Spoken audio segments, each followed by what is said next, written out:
নমস্কার, সুপ্রভাত। আজ সকালবেলা বেরিয়ে পড়লাম দক্ষিণ 24 পরগনার কাকদ্বীপ বিধানসভার স্বামী বিবেকানন্দ গ্রাম পঞ্চায়েতের পুরন্দরপুর এলাকা 119 নম্বর বুথ। তাদের দীর্ঘদিনের আশা, এটি কংক্রিটের রাস্তা বেশ কিছুটা হয়ে অসমাপ্ত হয়ে পড়ে রয়েছে। এলাকাবাসীর অভিযোগ যে এই রাস্তার এখনো পর্যন্ত বোর্ডটা দেখা মেলেনি। কত টাকা যে এই রাস্তার জন্য বরাদ্দ হয়েছে সেটাও তারা জানে না। তো তৎকালীন সরকারের কাজের গতি নিশ্চয়ই আপনারা জানেন, আর বিভিন্ন সোশ্যাল মিডিয়া থেকে সমাজ মাধ্যমে যেমন দেখানো, আর তার পাশাপাশি সংবাদ মাধ্যমে যেমন দেখছেন আপনারা যে কি পরিস্থিতি হয়েছিল। যদি না আজকের এই সমস্ত তথ্য তুলে ধরা হতো তাহলে কিন্তু আমরা জানতে পারতাম না যে ভেতরে ভেতরে এত কিছু রয়েছে তৎকালীন সরকারের। যাই হোক, এর আগে তো আমরা প্রচুর খবর দেখিয়েছি আপনাদেরকে, আর আজকেই যাব ওই পুরন্দরপুর এলাকায় যারা বসবাস করে থাকেন তাদের কাছেই যাওয়া।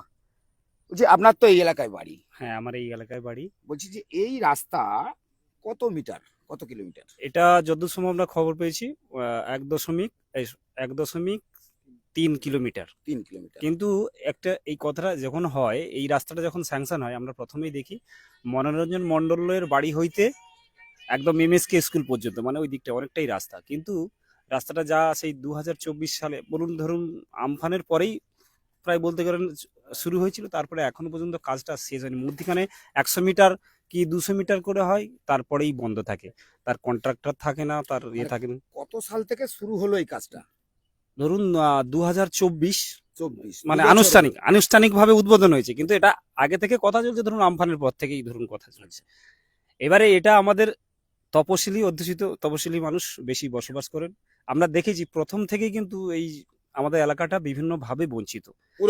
পুরন্দরপুর বিশেষ করে বঞ্চিত। 119 নম্বর মানে 131 বিধানসভা ক্ষেত্র, কাকদ্বীপ বিধানসভা ক্ষেত্রে এই 119 নম্বর বুথটা সবসময় কিন্তু বঞ্চিত। কেন বলি, রাস্তার দিকটা আপনি দেখলেন, কারেন্টের দিকটা যদি দেখেন, বিদ্যুৎ ব্যবস্থা যদি দেখেন, ওইদিকে আপনি পরে গেলে দেখানো যাবে যে রাস্তায় প্রত্যেকটা জায়গায় কেবিল দেন, কিন্তু আমাদের এই জায়গায় যদি এক ফোঁটা বৃষ্টি পড়ে তারপরেই কারেন্ট বন্ধ। আর কারেন্ট অফিস তো একদম সহযোগিতাই করেন না। তারপরে জল ড্রেনটা রয়েছে, যেটা মানে অনেকটাই মানুষের চাষবাসের ক্ষেত্রে অনেকটাই সমস্যা হয়। সেই সমস্যা মানে বলে বোঝানো যাবে না। আমরা গ্রামবাসীরা বিভিন্নভাবে সমাধান। তদানীন্তন সরকার যখন ছিলেন আপনারা জানিয়েছিলেন? হ্যাঁ, এটা জানিয়েছিলাম, গ্রামে বসাবসি হয়েছে। এটা আমি চাইছি প্রশাসনিকভাবে কোনোভাবেই হস্তক্ষেপ করুন আপনারা, কেননা এই তো সবে সরকার পরিবর্তন হলো, এই সরকারের কাছে কি আবেদন করবেন? আমাদের দাবি থাকবে এটাই যে আমরা তো সবসময় এখানে বঞ্চিত থেকেছি। বর্তমান সময়ে আমাদের কাজে অনেক উন্নয়ন হোক, অনেক কিছু এই যে কাজগুলো রয়েছে, বিভিন্ন ব্যাপারগুলো রয়েছে। মাননীয় বিধায়ক যিনি রয়েছেন আমাদের, সেই দীপঙ্কর জানা মহাশয়, বর্তমান মন্ত্রী যিনি রয়েছেন, এবং মুখ্যমন্ত্রী, ওনার আমরা চাইছি এই দিকটা দৃষ্টিটা গ্রাম থাকুক। বাংলার কাজ হোক, হ্যাঁ, এটাই চাইছি কি নাম আমরা। আপনার? আমার নাম দীপক মণ্ডল। আপনার বাড়ি এখানে? হ্যাঁ, আমার বাড়ি এখানে। তো পরিষ্কার বোঝা গেল যে এই গ্রামের যে উন্নয়নের ধারাবাহিকতা, যেটাকে বজায় রাখতে গিয়ে তৎকালীন সরকার যা যা করেছে নিশ্চয়ই আপনারা সংবাদ মাধ্যম থেকে শুরু করে সোশ্যাল মাধ্যমে বিভিন্ন সময় দেখেছেন। তবে ইদানিংকালে যেটা বিশেষ করে সরকার পরিবর্তন হয়েছে, সরকারের যেহেতু সংকল্প যাত্রাতে একাধিক একাধিক কর্মসূচি নেওয়া হয়েছিল, সেক্ষেত্রেও কিন্তু এই যেহেতু পুরন্দরপুর এলাকার যারা আজকে দীপক বললেন, তবে তাদের যে দীর্ঘদিনের দাবি, এই গ্রাম বাংলার মানুষ, দেখুন শহরের খবর তো সবাই দেখায়, কিন্তু ওই মাঠে ময়দানে গিয়ে গ্রাম বাংলার খবর দেখাতে গেলে একটু সময় লাগে। কারণ গ্রাম বাংলার মানুষের কিন্তু অনেক চাওয়া পাওয়া থাকলে তারা হয়তো পেতে পারে, কিন্তু তারা বঞ্চিত হয় অনেক ক্ষেত্রেই। আজকের বড় করব না ভিডিওটা, নিশ্চয়ই দর্শকরা দেখছেন। সমীরবাবু, আপনি তো সেই সময় যেহেতু তৎকালীন সরকারের একটা দায়িত্বে ছিলেন এই জায়গাতে, তো এইটা কত কিলোমিটার রাস্তা আপনার মনে হচ্ছে? মনে হওয়ার নয়, এটা হচ্ছে যে অ্যাকচুয়াল যখন এই রাস্তাটা দেওয়া হয়, চাওয়া হয়েছিল যখন, তখন লোকেশন একেবারে দেওয়া হয়েছিল মনোরঞ্জনের মণ্ডলের বাড়ি, ওখান থেকে ছিল না রাস্তাটা, ওখান থেকে আমাদের ঝন্টু মাইতি হয়ে ঘুরে এমএসকে স্কুল পর্যন্ত দেওয়া ছিল। আচ্ছা। কিন্তু যখন আমাদের এনএস পঞ্চায়েতের, তিনি বললেন যে ওটা মাফ করে দিতে হবে কতটা আছে। আমাদের এখানকার সুপারভাইজার হরেকৃষ্ণ পাইক, তাকে দিয়ে মাফ করালাম, তখন 2 কিলোমিটার পেরিয়ে যাচ্ছে। ওনাকে জানাতে উনি বললেন অতটা রাস্তা একসঙ্গে কিন্তু দেবে না। এটা কি জেলা পরিষদের রাস্তা? হ্যাঁ, এটা জেলা পরিষদের রাস্তা। 1 কিলোমিটারের উপরে হলে নাকি জেলা পরিষদ করবে, আর 2 কিলোমিটার পেরিয়ে গেলে আবার নাকি করবে না। যাই হোক, আমি জানতাম না, এগুলো জানা নেই আমারও। তা উনি বলতে আবার কেটে ওটাকে আমরা হচ্ছে যে মানে 1.3 কিলোমিটার করে দিয়েছিলাম, মানে 1.3 কিলোমিটার। হ্যাঁ, 1.3 কিলোমিটার। কত ছিল তখন?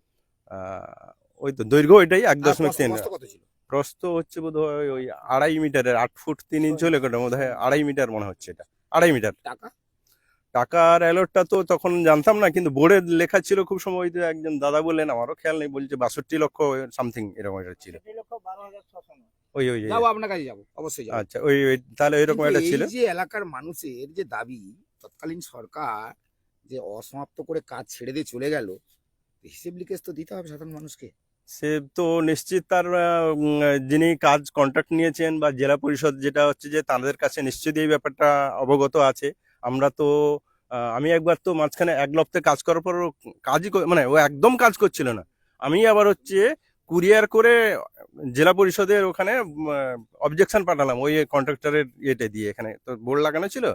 হ্যাঁ, এসএমএন, এটা এটা যেমন ঠিক, কুরিয়ার করে কমপ্লেন পাঠালাম, তারপরে এসে জেলা পরিষদ থেকে ইঞ্জিনিয়ার এলেন, এসে তারপরে কাজ শুরু হলো। হ্যাঁ, তো কাজ করে হয়তো যেটুকু কাজ হয়েছে এটা কত দেখছেন। মিটার কাজ হয়েছে? এটা মাপটা আমি ঠিক জানা নেই, ওরা আচ্ছা, আপনি জানেন সমীরবাবু, সাধারণ মানুষ জানতে এই কারণে চাইছে যে সরকারি কোনো রাস্তা হোক, কোনো প্রজেক্ট হোক, সেটা কিন্তু আমার আপনার ট্যাক্সের টাকায় কিন্তু বরাদ্দ হয়। হ্যাঁ, সকলের টাকায় তো, এটা তো কারোর ব্যক্তিগত টাকা নয়। তাহলে এটা তো একজন সাধারণ নাগরিক হিসাবে তারা তো অবশ্যই জানতে চাইবে। হ্যাঁ, নিশ্চয়ই চাইবে। সেটা চাওয়ার জায়গা তো, আর আমি আমি এর কোনো উত্তর দেওয়ার মতন জায়গায় নেই, ক্ষমতায় মানে আপনি এর কি চাইছেন? সামর্থ্য নেই। আপনি কি চাইছেন? আমি তো বরাবরই চাইছি। এই কদিন আগে আমার সেদিন চোখ অপারেশন হয়ে এসেছি, তার ঠিক পরবর্তী দিন আমার যাই হোক ব্যক্তিগত জায়গা থাক, তো তার পরের দিনই আমাকে হচ্ছে যে একজন ফোন করলেন যে হচ্ছে তোমার কাছে যাবে বলছে, কি করবে। আমি বলছি আচ্ছা ঠিক আছে, বিকেলের দিকে আসতে বলো। এখন আমি 12:30 নাগাদ ফোন করছিল, তো বিকেলবেলা একজন ছেলে এসেছিল, শিবশঙ্কর। তা সে আসতে পর সরাসরি কন্ট্রাক্টরের সঙ্গে কথা বলেছিলাম, ইঞ্জিনিয়ারের সঙ্গেও কথা বলেছিলাম, জেলার যে ইঞ্জিনিয়ার তার সঙ্গে আমার কাছে ফোন নম্বরটা ছিল না, আবার ইঞ্জিনিয়ার একজন দিতে আমি ফোন করেছিলাম, আমার এই দাদার কাছে ছিল, ওই যে দাদা চলে গেলেন, উনি দিতে ফোন করেছিলাম। উনি বলছেন যে ব্যাপারটা পথশ্রী প্রকল্প, নতুন সরকার কি করেন সেটা নিয়ে এখনো পর্যন্ত ধোঁয়াশায় আছি, কারণ যেহেতু এটা কাজটা থেমে আছে, কমপ্লিট হয়নি, তা নিশ্চয়ই কিছু একটা ব্যবস্থা হবে, ইঞ্জিনিয়ার সাহেবও বললেন, জেলার যিনি ইঞ্জিনিয়ার। গ্রামবাসীরা চাইছে রাস্তাটা হোক। হ্যাঁ, সেটা আমিও আমিও চাইছি রাস্তাটা চাইছি, অবশ্যই চাইছি। কিন্তু এই এটা অসমাপ্ত যন্ত্রণা হচ্ছে আমার সবচেয়ে বেশি এখানে, আমি জানি। কারণ হচ্ছে যে আমি এই রাস্তা দিয়ে আমার কার্যের ক্ষেত্রে এই রাস্তাটা হলে আমার সবচেয়ে সুবিধা হয়, শুধু আমার না, আমি জানি আমার গ্রামবাসী সকলেরই উপকার হবে এই রাস্তাটা হলে, অবশ্যই হবে। আপনার হ্যাঁ, নাম? আমার নাম সমীর বরণ দাস। আপনার এই এলাকায় বাড়ি? হ্যাঁ, আমার এখানেই আপনি বাড়ি। তো শিক্ষক। হ্যাঁ, শিক্ষক। বিরোধী দল যখন ছিল তখন সরকারে তো আপনারা ছিলেন মনে হয়, মানে তৃণমূল সরকারের আমলে আপনারা এই দায়িত্বে ছিলেন তো? আমি এখানকার বুথ সভাপতি ছিলাম, একবারে সহজ কথা, মানে তৃণমূল মিথ্যা কথা কংগ্রেস। নয়। হ্যাঁ, তৃণমূল কংগ্রেসের বুথ সভাপতি ছিলাম। তো শুনলেন সমীরবাবুর কাছ থেকে, অর্থাৎ বুঝতেই পারছেন দর্শকদেরকে এই কথাই বলা যে তৎকালীন সরকারের সমস্ত কাজকর্ম যারা যারা দায়িত্ব নিয়েছিলেন, যারা যারা করছিলেন, তারা কিন্তু কিছুটা হলেও আজকে মাস্টারমশাই সমীরবাবু হিসেব কিছুটা হলেও দিলেন কিন্তু। তবে হ্যাঁ, এই যে আরো এখানকার মানুষজন রয়েছে গ্রামের, এই আপনার কাছেই যাওয়া, আপনি বলছিলেন, দুঃখের কথা বলছিলেন, শুনছিলাম যে আপনার যখন প্রত্যন্ত গ্রামে যখন বসবাসটা করেন, তখন কিন্তু গ্রামের মানুষই বোঝে, শহরের মানুষ কিন্তু এত কিছু বোঝে না। চেয়ারে যারা বসে থাকে তারা চেয়ারের মতন বসে থাকে, কিন্তু গ্রামের এই জল যন্ত্রণা, রাস্তা যন্ত্রণা, তারপরে এই যে মাঠে ঘাটে চাষের ক্ষেত্রে নিকাশি ব্যবস্থা, সবই তো এক সময় যেন বেহাল হয়ে পড়েছিলেন। আপনি একটু আগে বলছিলেন, আমি শুনছিলাম, আপনি কি বলতে চাইছেন বলুন?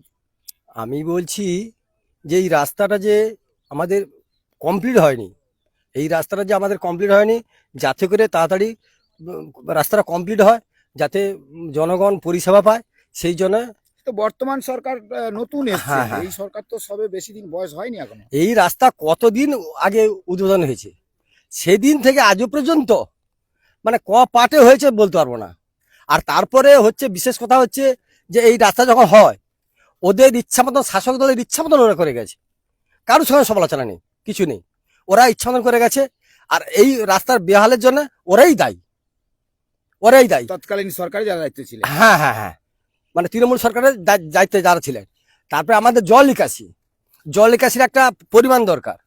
সেই জল নিকাশি আমাদের গ্রামের ভাবে বসে সমালোচনা হলো যে এই রাস্তাটা, এই জল নিকাশিটা এইভাবে যাবে।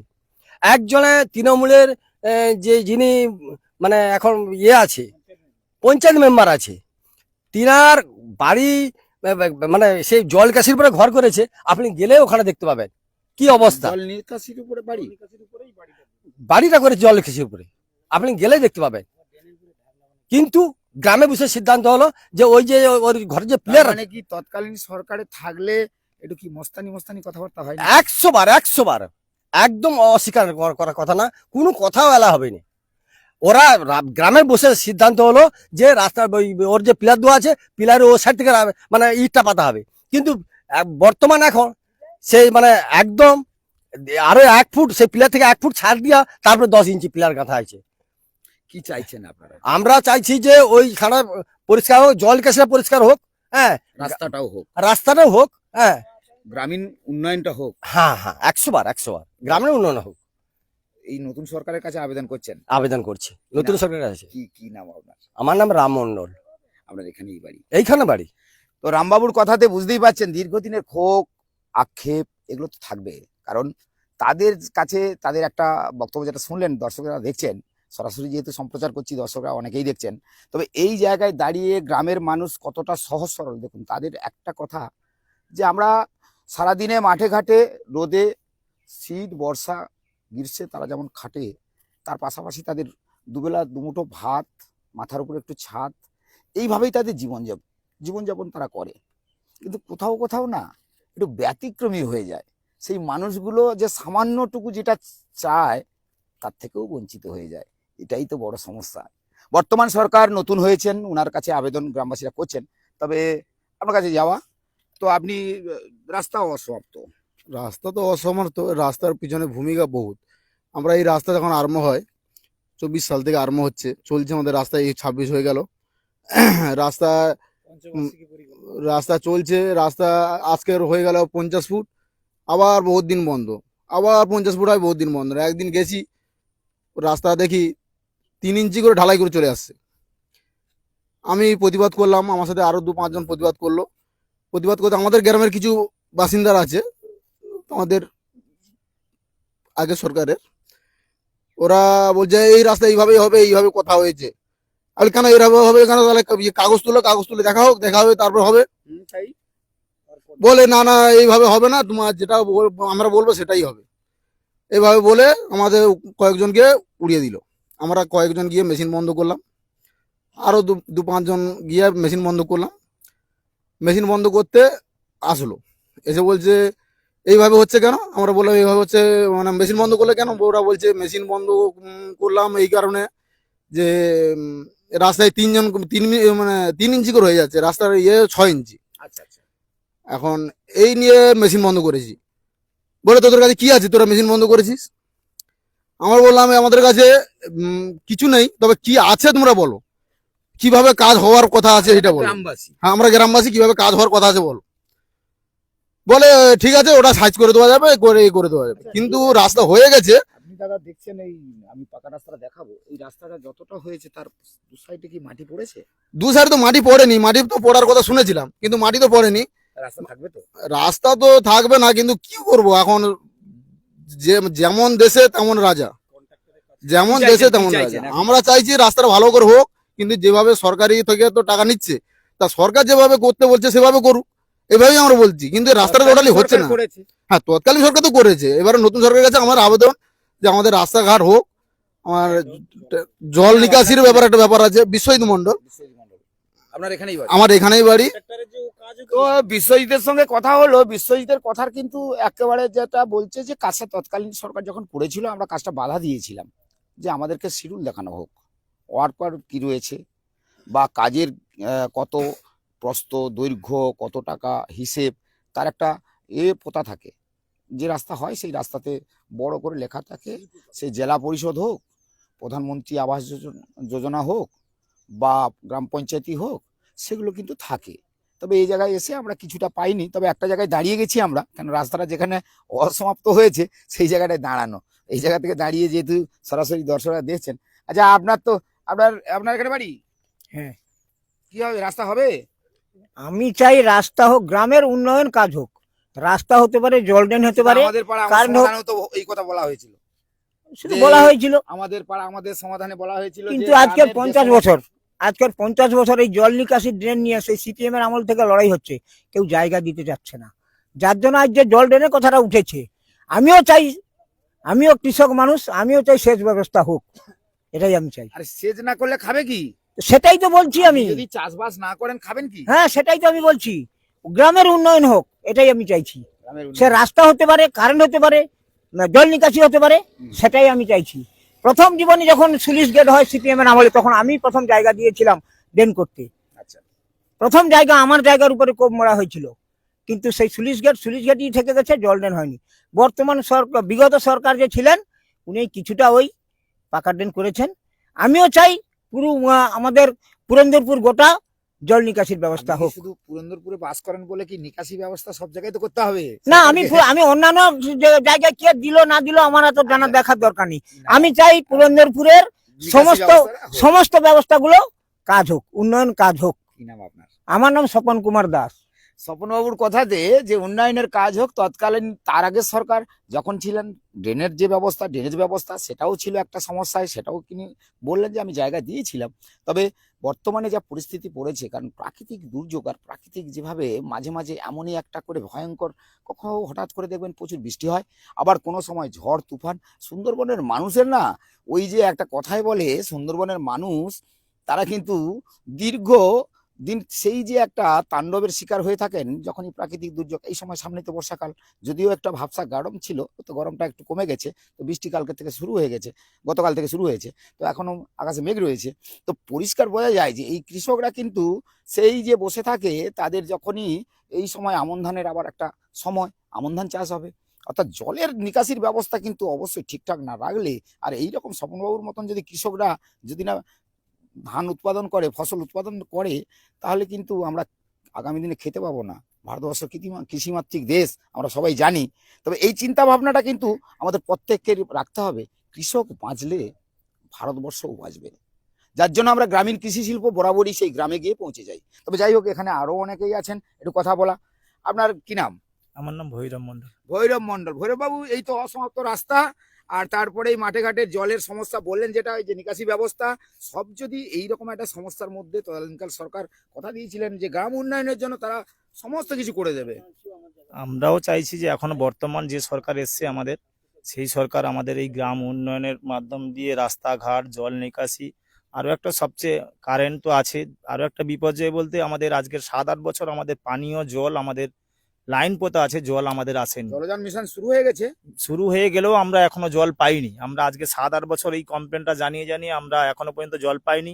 কিছু পাইপ পাতার ক্ষেত্রে কিছু কিছু কতিপয় ব্যক্তি নিজের জায়গা থেকে পাইপ নিয়ে যেতে দেবে না, জোর জবরদস্তি করে পাইপ নিতে জনস্বার্থে তো ভাই সবাইকে এই ব্যবস্থা করতে হবে। দেবে না। সেটা আমরাও এখন বর্তমান সরকারে আসতে আমরা বলছিলাম দেবো, তার আগে কিছুদিন আগে সামনে ভোটের আগে অন্য দিক দিয়ে রাস্তাটা ঘুরিয়েছে। আমরা এখন চাইছি বর্তমান ওই লাইনে জলটাই আসুক, সাধারণ মানুষ যাতে জল পায় সেই ব্যবস্থাটাই না, আমরা অবশ্যই চাই। জলের ব্যবস্থা তো আগে জলের ব্যবস্থা আমাদের এখানে 7-8 বছর ধরে নেই। অনেকবার আমরা বলেও আমরা পাইনি জল। জলটা যাতে মানুষ পায়, রাস্তাঘাট হোক, জল নিকাশি ব্যবস্থা হোক, পানীয় জলটা যেন প্রত্যেক মানুষের বাড়ি বাড়ি পৌঁছায়, সেটাই আমরা চাই। সরকারের কাছে কি আবেদন করবেন? সরকারের কাছে এটাই, নতুন সরকারের কাছে আমরা এটাই আবেদন করব যে রাস্তাঘাট, জল নিকাশি, পানীয় জল, বিদ্যুৎ প্রত্যেকটাই যেন আমাদের এই 119 নম্বর বুথে কিন্তু সরকার যা বাজেট দিয়েছে, বর্তমান সরকার যে বাজেট দিয়েছে, তা বাজেটও তো সবকিছুই তো রয়েছে, দেখা গেল সবকিছু রয়েছে, কিন্তু এখনো হচ্ছে না কোনো কাজ। হবে, সময় দিতে হবে। বয়স কত হয়েছে সরকারের? সরকারের বয়স মাত্র 2 মাসও হয়নি এখনো।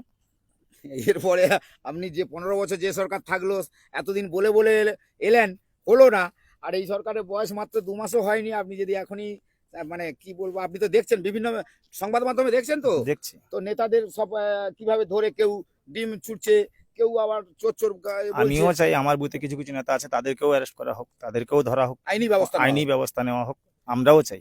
কি নাম আপনার? আমার নাম ভৈরব মন্ডল। তো ভৈরব বাবুর সঙ্গে কথা হলো, তো ভৈরব বাবু একটা ভালো কথা, দামি কথা বলেছেন, যে এখানে যদি কোনো আইন বিরোধী কাজ করে থাকে, তাও তার বিরুদ্ধে অবশ্যই পদক্ষেপ নেওয়া উচিত। আচ্ছা, আপনি তো কৃষক মানুষ, তো এদিকে ঘোরান তো। আচ্ছা, কৃষি কাজে সুন্দরবনের প্রত্যন্ত এলাকায় যেমন আমন ধান, বোরো ধান তো চাষ হয়, প্রচুর পরিমাণে বোরো ধান চাষ হয়। তো এই বোরো ধানের চাষের পাশাপাশি এখন আমন ধান চাষ হবে, কিন্তু নিকাশি ব্যবস্থা যদি ঠিকঠাক না থাকে, তাহলে আমন ধানটা কিভাবে চাষ হবে? শোনো, আমরা যখন সিপিএম ছিল, আমরা ছোট ছিলাম, তখন ওরা কি করেছে ঠিক আমার জানা নেই। তারপরে যখন আমাদের তৃণমূল সরকার এলো, কিন্তু আমরা আমার পুরন্দরপুরে আমরা আপ্রাণ চেষ্টা করেছি ড্রেনের জন্যে, রাস্তার জন্যে, বিদ্যুতের জন্যে, আরো বিভিন্ন কাজের জন্য আমরা কিন্তু এগ্রি হয়ে সরকারকে যাতে করবে তার জন্য আমরা সরকারের কাছে গেছি আমাদের চাহিদাটা পূরণ করার জন্য। সেই হিসাবে সরকার যতটা আমাদের করেছে সেই রকম চাহিদার মতো আমরা কাজ করেছি। সেই হিসাবে বলছি এখন বিগত সরকার চলে গেছে, সামনে যে সরকার এসছে সরকারের কাছে আমাদের দাবি যাতে যাতে আমরা কৃষি কর্মে নিয়ে আরো কাজ করতে পারে। উন্নত করতে পারি। হুম। আমাদের অন্য জায়গায় দেখেছি আমাদের এই পাম্প থেকে জল তুলে যে আমন চাষটা হতো, বড় চাষটা হতো। আপনি কি জানেন, কি নাম আপনার? আমার নাম অশোক মন্ডল। অশোক বাবু, আপনি কি জানেন ভূগর্ভের অবস্থা খুবই খারাপ? হ্যাঁ, সে তো আপনি চারদিকে খবর দেখছে। হ্যাঁ আপনি যদি ভূগর্ভের ভেতর ওই যে যারা বিভিন্ন জায়গায় শ্যালো বসিয়েছেন, হ্যাঁ হ্যাঁ ওই ভূগর্ভের জায়গা থেকে যদি জল তুলে নেওয়া হয়, প্রচুর পরিমাণে জল ক্ষতি হবে। তুলে হ্যাঁ, নিলে সে- কি হতে পারে আপনার সে মনে তো আছে? সে তো জানি আমরা এই চারদিকে জন্য খবর টবর দেখছি। প্রয়োজনের হ্যাঁ। বাইরে যদি কিছু মানে কোনো কিছু ব্যবস্থা করা হয়, সেক্ষেত্রে কিন্তু সমস্যায় আপনাদেরই পড়তে হবে, সে তো পড়তে সাধারণ হবে। মানুষ পড়বে। না, আমরা কৃষি এলাকার মানুষ তো সেই জন্য আমরা বেশি চাই। করে হ্যাঁ, আপনার জল রাখতে গেলে যেটা হ্যাঁ। পুকুর কাটাতে হবে, হ্যাঁ। জল সঞ্চয় রাখতে হবে। এই নালা, খাল, বিল বিল, এগুলোকে ভরাট যেভাবে হচ্ছে, ভরা না এগুলোকে- করে ভরা না করে এগুলোকে জল সঞ্চয় করলে আমাদের কৃষি কৃষি কাজটা ভালো হবে। হ্যাঁ কাজের জন্য জল সঞ্চয় করে হ্যাঁ, রাখতে সে হবে। তো এইভাবে 100 বার। শ্যালো বসিয়ে হুম। ভূগর্ভের যে জল তুলে নেওয়া, তাতে এক সময় দেখা যাবে ধসই নেমে যাবে, সুন্দরবন চলে যাবে। সে তো খবর টবর দেখছি। আচ্ছা, সেই কৃষি কাজের জন্য বলছি, আমি বলছি সবার কাছে দাবি আচ্ছা, থাকবে। অনেক সময় হলো হ্যাঁ, অশোকবাবু, হ্যাঁ। আপনার সঙ্গে কথা হলো, এখানে অনেকেই রয়েছে। তো আপনার তো এই এলাকায় বাড়ি, দীর্ঘ দেখলাম, আমি শুনেছিলাম আস্তে আস্তে খুব ক্ষোভ রয়েছে, আক্ষেপ রয়েছে। তৎকালীন সরকার যারা দায়িত্বে ছিল তাদের কথা বলছিলেন যে যে যে কাজগুলো করতে বলা হয়েছে করেনি, চলে গেছে, এরকম বলছিলেন। কি নাম আপনার? আমার নাম তারাপদ দাস। আচ্ছা, তারাপদ বাবু, আপনি বলুন তো আপনার যে ক্ষোভ উঠবে দিচ্ছিলেন ক্যামেরার সামনে।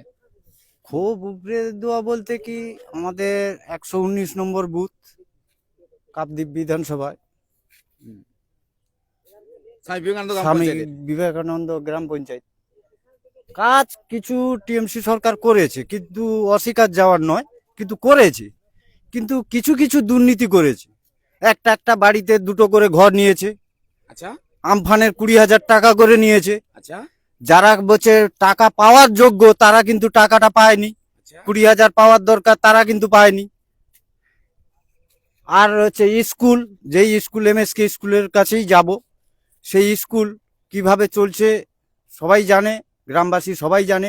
আগে সরকার দুর্নীতির আতুর ঘর বলতে চাইছেন? দুর্নীতির আতুর ঘর হয়ে গেছিল, এইটাই। তো কি চাইছেন? যারা এই দুর্নীতিটা করেছে, যারা একটা বাড়িতে 2টো করে ঘর নিয়েছে, তাদের বিরুদ্ধে সেটা সরকার কঠোর বলে দিয়েছে তো, কঠোর ভাবে আইনত ব্যবস্থা শাস্তি হোক। যার পাকার বাড়ি যে আছে, সে ঘর পেয়েছে, তার কঠোর ভাবে শাস্তি হোক। হোক।